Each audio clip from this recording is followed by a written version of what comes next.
All right, so 5.3 is about adding and subtracting rational expressions. We're also going to simplify complex fractions, and complex fractions are going to be fractions within fractions. So when you are adding or subtracting, you want to find what is called the common denominator.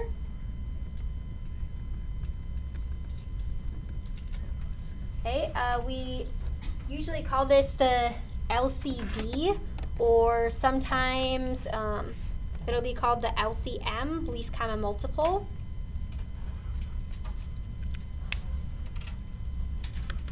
Okay, so what we're going to do is we are going to add these two fractions together. So we have 11 over 12 plus 3 over 8. Well, I hope so. This is something that you did a long time ago. Okay, so if we're getting the least common multiple, we're thinking, all right, what's a number that 12 and 8 go into? 24. Yep, 24. And it always has to be at least as big as the largest number. So it has to be 12 or above. Obviously, 8 doesn't go into 12 evenly. Sometimes what people will do is they'll just multiply the 12 and the 8 together, but that's not the least common multiple. You'd have to do some more simplifying in that case. So if we know that the LCM is 24, then we ask ourselves, okay, what would I multiply by 8 to get 24? 3. So then we have to multiply the top and the bottom by 3. And that's because 3 divided by 3 is what? Yes, 1. 1. And if you multiply by 1, the value stays the same. So we aren't disrupting the original value. So when we multiply, 2 times 11 is 22, 2 times 12 is 24, and then this would be plus 3 times 3 is 9 over 24. So when we add these together, 22 plus 9 is going to be 31. Okay, if we can reduce, we would. This one is not going to reduce, so we're just going to leave it. All right, so our practices when we have expressions are similar. Here we just had numbers. For the first example, we are going to add or subtract, and then we have to identify any x values for when it's undefined. So if you remember last week, we talked about when it is undefined, and that's going to be when the denominator is 0. Yes, Kim? I'm just going to ask, do we make it a mixed number at any point, or just keep it a fraction? Nope, you can keep it like that.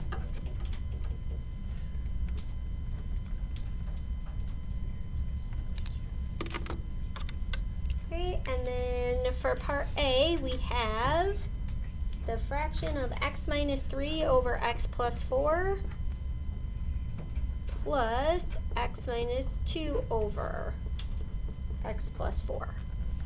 So in this case, we already have a common denominator. If you already have a common denominator, all you have to do is add your like terms, okay, or combine like terms. So x and x would make 2x, negative 3 minus 2 would make negative 5, and this would all be over x plus 4. Okay, so you are going to add your like terms. And remember, the denominator stays the same when you're adding. Now, the value for which x is undefined, x cannot be negative 4 because that would make the denominator 0, and we cannot divide by 0. Okay, so you can still take that value, set it equal to 0, and solve.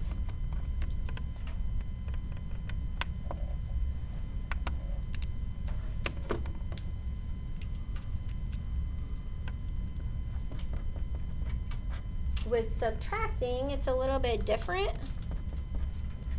So you have the minus 6x plus 1 over x squared minus 1, or plus 1, sorry. So again, we still have the common denominator, but when you are subtracting, you have to remember to distribute the minus sign. Okay, so the minus sign gets distributed to not only the 6x, but also the 1. And that's what people forget. So when you distribute, this is 3x minus 4 minus, it's like you're treating it like it's in parentheses, okay? So that's what you have to distribute. So this is 3x minus 4 minus 6x minus 1. So again, you're going to combine your like terms. Sometimes what I do is I just underline my like terms. 3x minus 6x, which is negative 3x. And then negative 4 minus 1 is going to be negative 5. And you can keep your final answer just like that. And then remember, we have to find the values for which the denominator is going to be 0.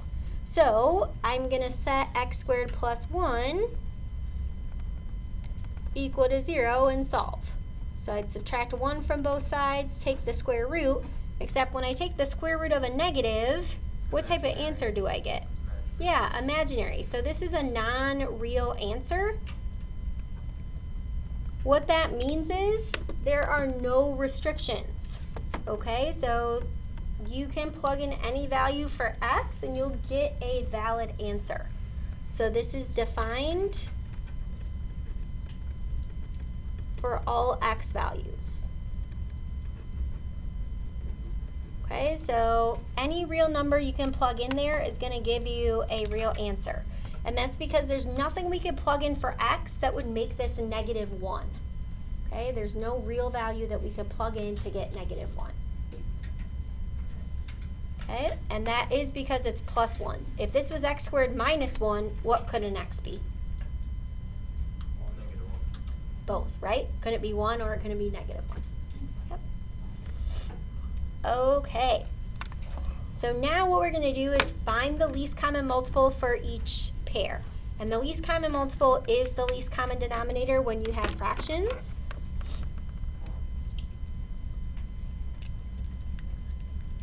Okay, so for A, we have 4x squared y cubed.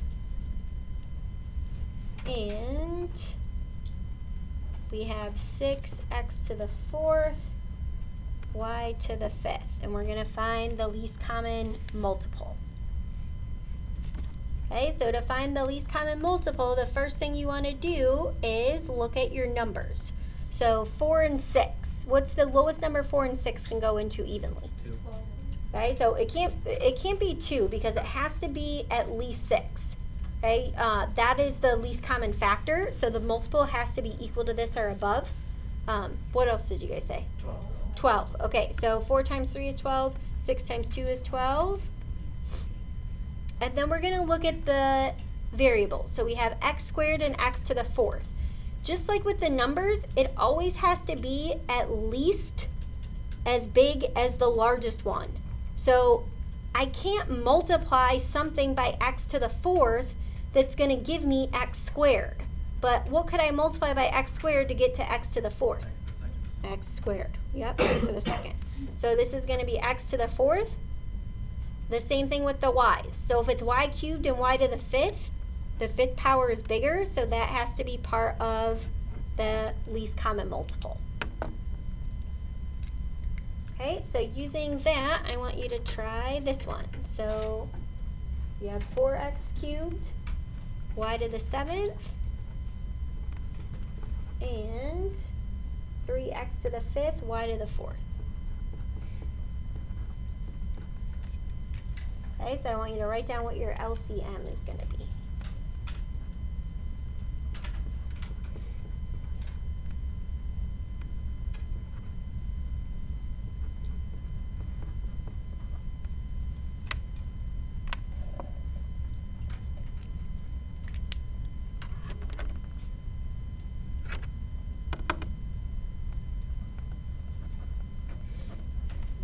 Okay, so Macy, in terms of numbers, what's going to be my LCM here? 12. Yep. Okay, and then Chris, what about for the x's? 15. So when you are doing the variables, you don't have to multiply the two together. So like in this one, the 2 and the 4, really you could do 2 times 2 to get 4. But if you look at these two, see how these were 3 and 5? And then it's going to be the larger one. So if you have x cubed and x to the 5th, the larger one is x to the 5th. Because what could you multiply by x cubed to get to x to the 5th? X to the second. Yep, because it's when you're multiplying those that you're going to add your exponents together. And then KL, how many y's would I have to have? 7. Okay, so with your variables, you don't have to worry about getting the least common multiple of those two numbers. Instead, it'll be your largest variable. Now for C, what we're going to have to do first is factor, because that's what we are going to look at in order to pick out our multiple. So I'm going to start this with x and x. The only things that multiply to -3 are 1 and 3. So if I have a -3 and a +1, that will add to -2. For -6, if I want to add to 1, I need a -3 and a +2. So when I'm figuring out what my LCM is, what I do is I take the first one, which is x minus 3 times x plus 1, and I know those two factors have to be a part of my least common multiple. Okay, so if these two are multiplied together, I have to include them. Now I'm going to the second one. Do I already have an x minus 3? Yes, so then I don't need it again. The only time you'd have to write this twice is if this was actually x minus 3 squared. So you don't need to do it again. X plus 2 is not on there, so then I do need to put in the factor of x plus 2, and this is going to be my least common multiple. So I'd have to have these three multiplied together. Okay, and then for D, you guys can factor these. You have x squared minus 4 and x squared plus 5x plus 6. Alright, so you can factor and then find your LCM.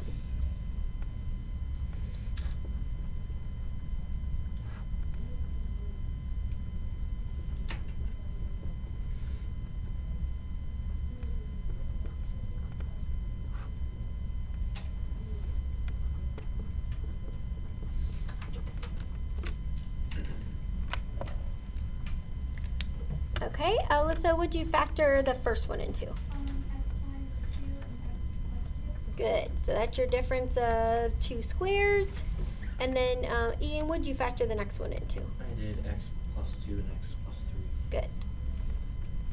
All right, so now we're gonna look at the LCM. So again, you're gonna start with the first one. I know that x plus 2 times x minus 2 has to be in the LCM.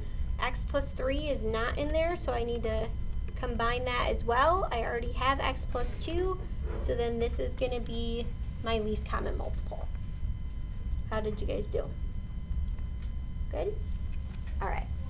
Now, in example 3, we are going to be adding and subtracting with expressions. We're still going to identify any x values where it's undefined. Okay, so we're going to just write down the rules on the side, what you need to do. So you need to factor where possible. Okay, sometimes you can factor, sometimes you won't be able to. Then you're going to find the LCM, which is your LCD, the least common denominator. Okay, and then you have to multiply to get the LCD.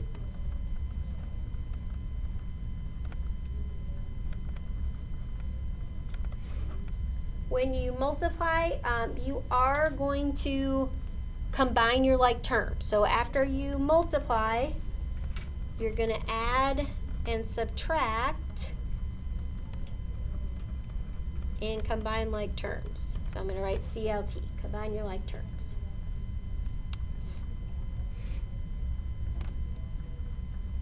Okay, Okay, and then once you do that, sometimes you can simplify, sometimes you can't.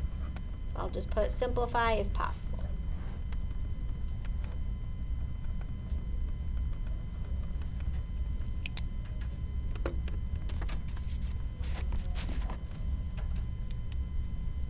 Okay, so now we're gonna factor this here. So I have x and x.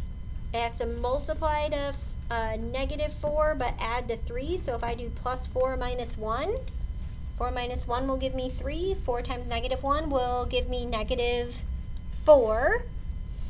So then in terms of my LCD, I have to start with the x plus 4 times x minus 1. Does this already have a factor in it? Yes. So this is going to be my LCD. So if you have x minus 3 over x plus 4 times x minus 1 plus 2x over x plus 4, what I have to do is multiply only the second term by x minus 1. It's really, you're asking yourself, what is missing from that denominator? And then if you do have a binomial, you should put those in parentheses. That's the correct notation. It's not like you're distributing the 4. You are going to be foiling. So on the top, you distribute because you have a monomial. On the bottom, we're going to leave that as a factor. Okay, sometimes you might have to FOIL on the top. So we're going to distribute the 2x to both of these. So on the top, I have x minus 3 from the first one, plus 2x times x is 2x squared. 2x times -1 is -2x. And then the bottom, we're just going to leave it like this. So you do not have to FOIL that out. Okay, so that's the multiplying to get the LCD. Now I can add and subtract my like terms. So I have 2x squared. I have x minus 2x, which is -x. And then I have -3.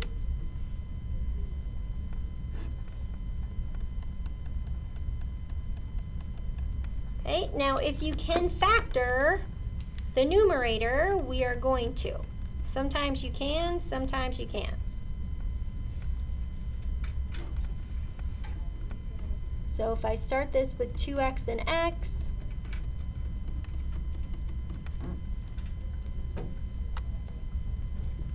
okay, the only thing that's going to multiply to -3 is 1 and -3. This has to be a negative. If I put -3 here, I have -3x. 1 times 2x is 2x. -3 plus 2 is -1. So that does factor.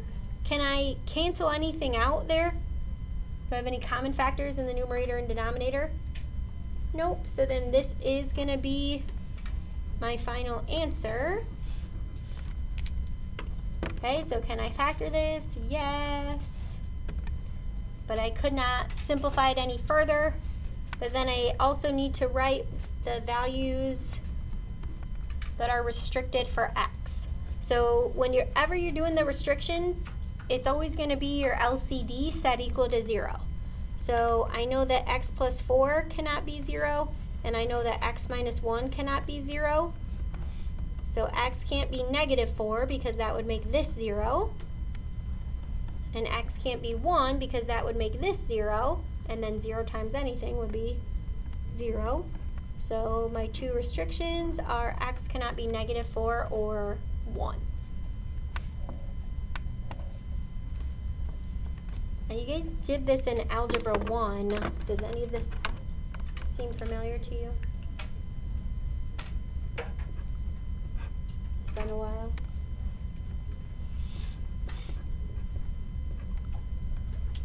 Okay, so for the second one, we have x over 2x plus 1 plus 3 over x minus 1.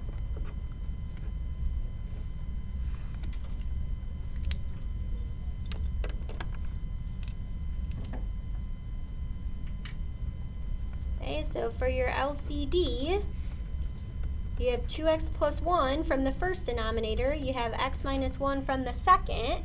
So what we're going to have to do is multiply the first one by x minus 1 over itself. And then we're going to multiply the second one by 2x plus 1 over itself.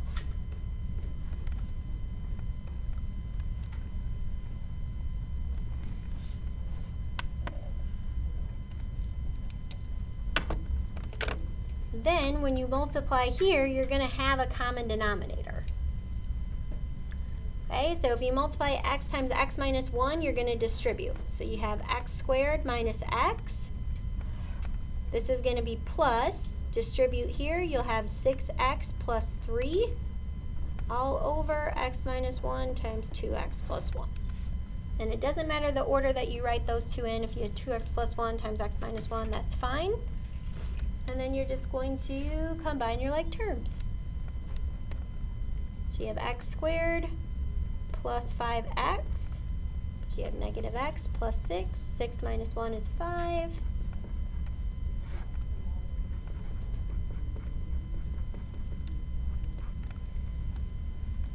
And then again, you're going to try to factor.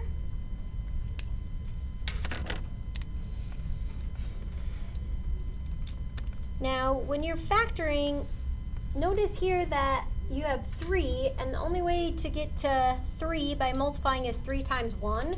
So what's the largest sum you can have? 4. So am I going to be able to get to 5? No. So factor, it's not possible for this. Okay, so if it's not possible, then this is going to be your final answer. And now we just have to find the values for which the denominator is 0. So x minus 1 can't be 0, and then 2x plus 1 can't be 0. And so we're just solving these for x. So 2x cannot be negative 1, divide by 2. So x cannot be negative 1/2 or 1.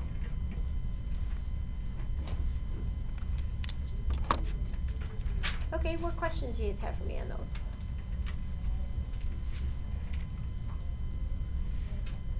All right, let's go to the back then. So that was addition. The next thing we're going to do is subtraction. So we have 2x squared minus 30 over x squared minus 9 minus x plus 5 over x plus 3. Great. Could you hear that? Okay, so you have the 2x squared minus 30 over the x squared minus 9. When you are factoring, you only have to worry about factoring the denominator, because in the numerator, you're always going to be combining your like terms. Okay, so you don't have to factor the numerator. Okay, so once I know that this denominator is x plus 3 times x minus 3, I'm just going to go ahead and I'm going to multiply the second term by x minus 3 to get my LCD. Okay, because my LCD is x plus 3 times x minus 3. Now when we do that, the first one's going to stay the same, the 2x squared minus 30. I'm just going to put the minus, and then I'm going to FOIL these. So you have x plus 5 times x minus 3. So when you FOIL, you get x squared plus 5x minus 3x minus 15, or x squared plus 2x minus 15.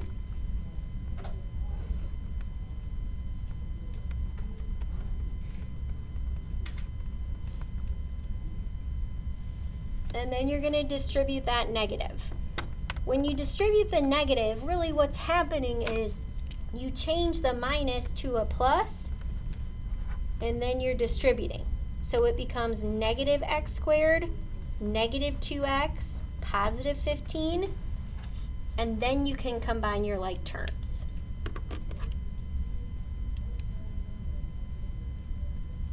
Okay, so then this becomes 2x squared minus x squared is x squared. I have negative 2x, negative 30, plus 15 is negative 15, and that's all over x plus 3 times x minus 3. Again, if you can factor, then you want to factor.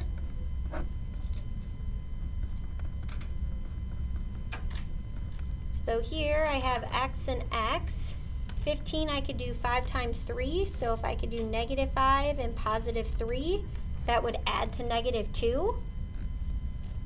Now this factorization is special because we know that if you have a common factor in the numerator and denominator, those are going to divide to make 1. So this one does simplify to x minus 5 over x minus 3. You can only simplify in this last step though, so don't make the mistake of doing that early.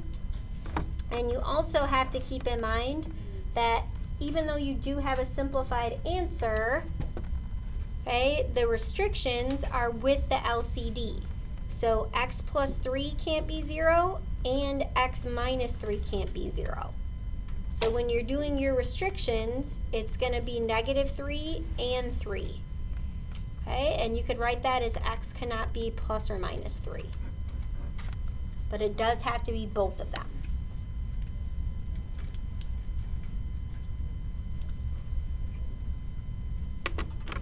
Really, the hardest part is knowing when to simplify. So that's something that we'll want to work on. Here we have 3x minus 2 over 2x plus 5 minus 2 over 5x minus 2.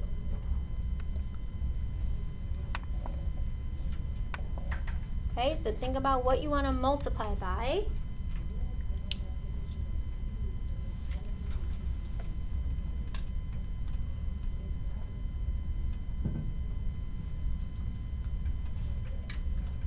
So you're going to multiply to get the LCD, so do that.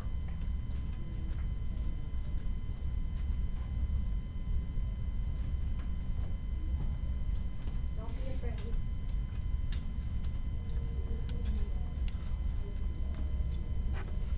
Okay, so I have two different factors here. So I have to multiply the second one by 2x plus 5 over itself.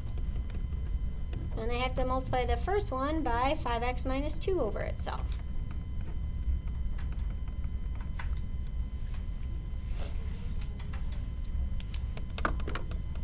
One thing you could do when you're distributing is think of this as plus a -2 and then distribute the -2.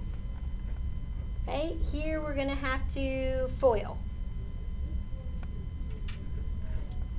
Okay, so if you FOIL, 5x times 3x is 15x squared. You'll have minus 6x minus 10x plus 4.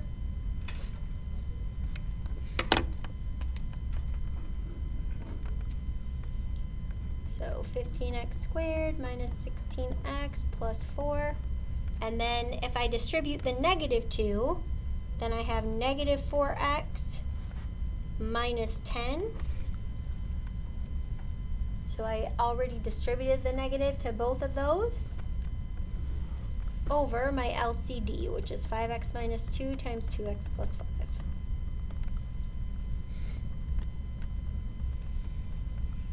So I have -16x and -4x, which is -20x. 4 plus -10, which is -6.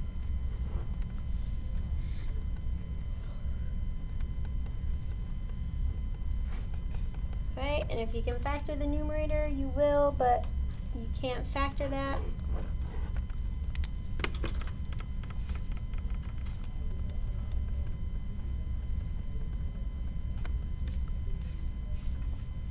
Okay, so no, so it's like 5 goes into both of these, 3 goes into both of those, 2 goes into both of those. There's never anything that you can factor out.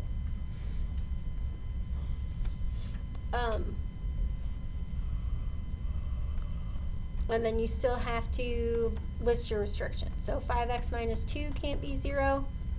So 5x would equal 2. X cannot be 2/5. And 2x plus 5 cannot be 0. So that would be -5 when you move it over. So your two restrictions are x cannot be -5/2 or +2/5.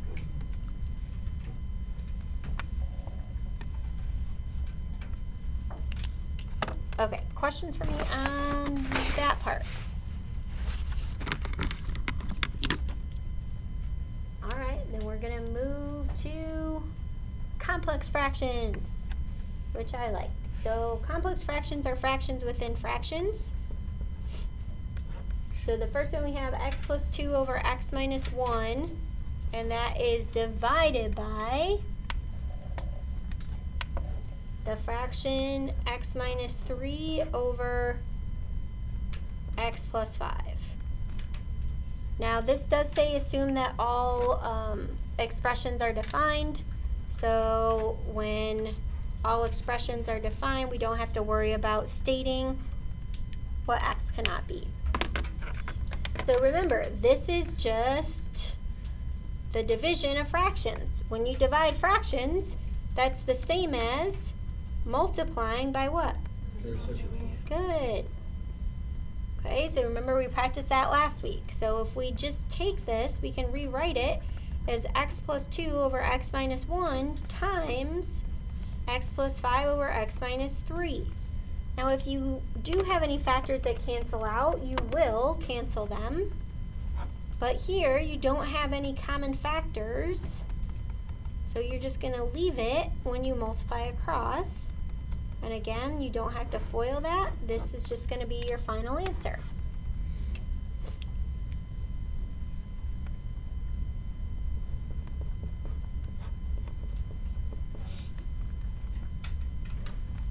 Okay, and then for B we have x plus 1 over x squared minus 1 over x divided by x minus 1. So if you can factor something, you will. This is factorable. So when I rewrite this, x plus 1 over x squared minus 1, I know is going to be x plus 1 times x minus 1. And then I'm going to multiply by the reciprocal. So this flips. The x is on the bottom, the x minus 1 is on the top. And now I can cancel. So x plus 1 divided by itself. And really, when you divide something by itself, what's left in its place? A 1. Okay, and then x minus 1 over x minus 1, that's going to be a 1 as well. So when you multiply straight across, 1 times 1 is 1. 1 times x is x. So you're just going to have 1 over x as your final answer. Okay, now sometimes you have multiple fractions within fractions, like for C. In the numerator, you have 3 over x plus x over 2, and that's divided by x minus 1 over x.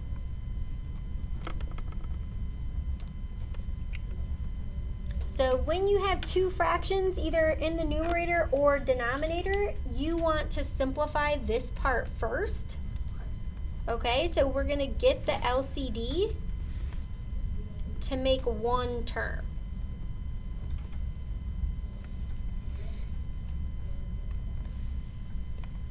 So what I usually do is I just write that out separately and I say, okay, here's the numerator. The numerator is 3 over x plus x over 2. My LCD for the numerator is going to be what? 2x. Okay, so I have to multiply this one by x over x. I have to multiply the first one by 2 over 2. That's going to give me 2 times 3, which is 6, plus x times x, which is x squared, over 2x. Okay, so this is my new numerator. So I have 6 plus x squared over 2x divided by the denominator. So divided by x minus 1 over x, which we know we're going to rewrite as what? Yep. And so I'm going to write this in standard form. X squared plus 6 over 2x is going to be multiplied by the reciprocal.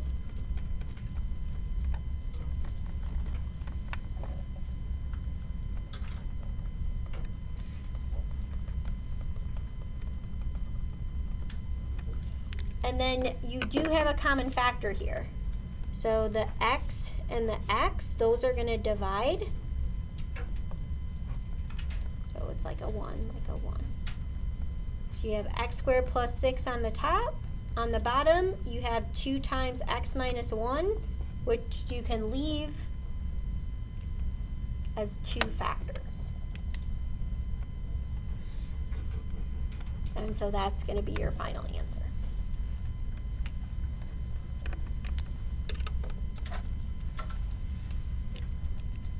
Okay, so let's have you try this one.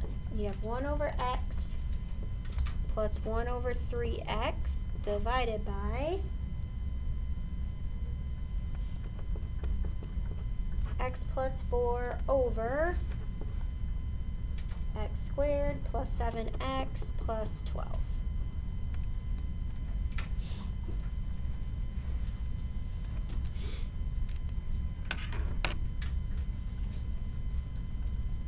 Okay, so see if you can simplify that.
Okay, so I want you to try that by yourself to see really what mistakes we might make. So when you are simplifying the top, when you're thinking of your LCD, if you start with the x from here and go to this one, we know that we have to have a 3 with it, but the x is already present. So all we have to do is multiply this one by 3 over 3 to get the same denominator. You could do 3x over x and x over x, but then you would have to simplify later on because you don't need that extra x there. So this becomes 3 plus 1 over 3x or 4 over 3x. So that's your simplified numerator. Okay, for the denominator, we should have started by factoring, and you would get x plus 4 times x plus 3. And if you wanted to, could you cancel that out right away when you have the x plus 4 on the top and the x plus 4 in the denominator? Is that going to divide out? Yeah. So you could make this into 1 over x plus 3 if you wanted, or you could have simplified it when you rewrote these, because this is going to be 4 over 3x multiplied by x plus 3 over 1. And if you just flip this, you'd still get the chance to cancel those out. So then when you multiply across, you're going to have 4 times x plus 3 over 3x.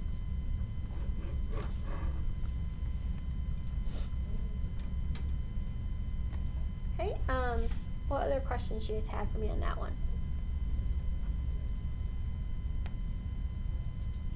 If you did multiply by the x here, you'd have to multiply by the x here, and you would end up factoring that out, so it would cancel. And if you guys need help like fixing yours, I can help you with that too. All right, so knowing how to set up complex fractions can be helpful in solving some story problems. So we're gonna talk about this. We just have to make a few edits that made us giggle during first hour. So the hiker does not average 14 miles an hour when walking downhill, but rather 1.4 miles.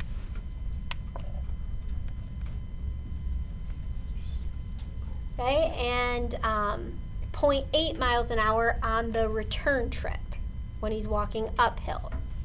What's the hiker's average speed for the entire trip? So that's the question that we're trying to answer. What is the average speed for the entire trip? We're going to round our answer to the nearest tenth. Now, in order to do this, we have to remember an equation that is something that you would have studied in other classes. The distance is going to equal the what times what? Yes, the rate times time. Okay, the distance equals the rate times time. So you've probably seen this. The D equals RT. All right, so the first thing we're going to do is talk about what the total distance is and draw a little picture that represents what's happening. So we know that he's going downhill and he's going uphill. So we'll just draw this, okay? So the distance downhill, so at the top to down, we're just going to call that D. And downhill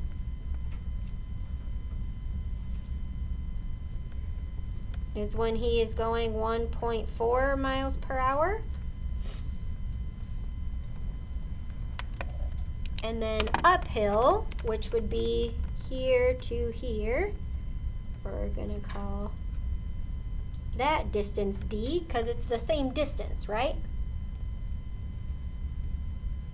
Technically, it would be on the same side that he's walking.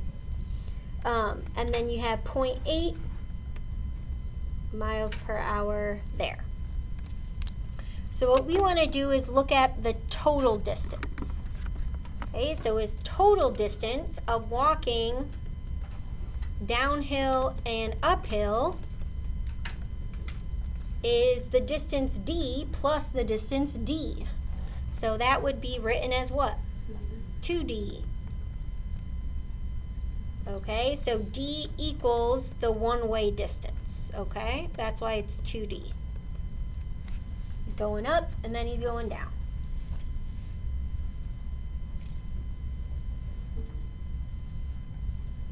When you are trying to find the average speed, do you guys know which one of these is related to the average speed? Rate. The rate. So if you wanted an equation for the rate would be, yes, the distance divided by the time. Right? If you divided both sides by that, what would the time be equal to? Yep. The time would be the distance over the rate. So what we just did is we found the total distance, okay? It's 2D. Now we're going to talk about the time. So the time that it takes is your distance over your rate. Well, we have two of these to take into account. We have the downhill and then we have the uphill. So when he's going downhill, he is walking the distance at a rate of 1.4. The distance d at a rate of 1.4. We're going to combine that with the rate of uphill. So the distance d over the rate of 0.8.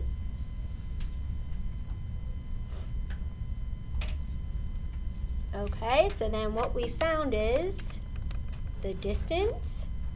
We have this expression that represents the time. And now we can find our average speed.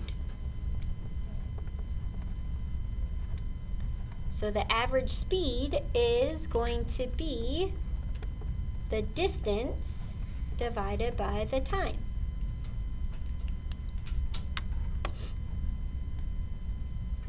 Okay, so our distance in this case is 2d divided by d over 1.4 plus d over 0.8. Okay, so this is your distance over your time.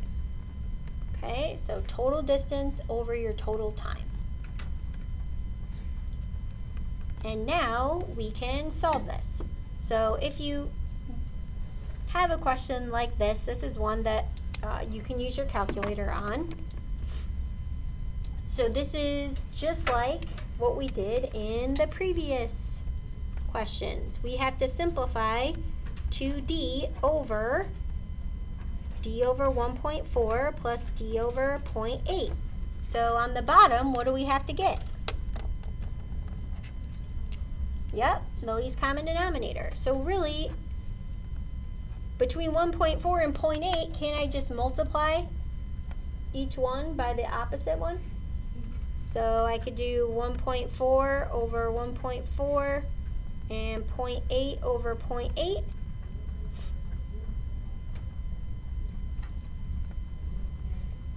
Okay, so when you multiply 0.8 times d, you just get 0.8d, and 1.4d. What is 1.4 times 0.8? Good. Okay, so 1.12, 1.12, and then I can just simplify. 1.4 plus 0.8 is what? 2.2. And then see how I just have a complex fraction here? So I'm going to skip, flip, and multiply. So I take the numerator, and I'm going to multiply by the reciprocal, which is 1.12 over 2.2d. Now, why is that nice? The d's are going to cancel, right? So you're going to have d cancel out with d, and then I can just multiply straight across. You can think of this as over 1. 2 times 1.12 is 2.24, right? I'm just doubling that, divided by 2.2. And then when you divide, remember we're rounding to the nearest tenth, so I'm going to first write this out. It's 1.018. So if you're rounding to the nearest tenth, you just look at the number behind it, which is a 1. So this is going to be approximately 1 mile per hour.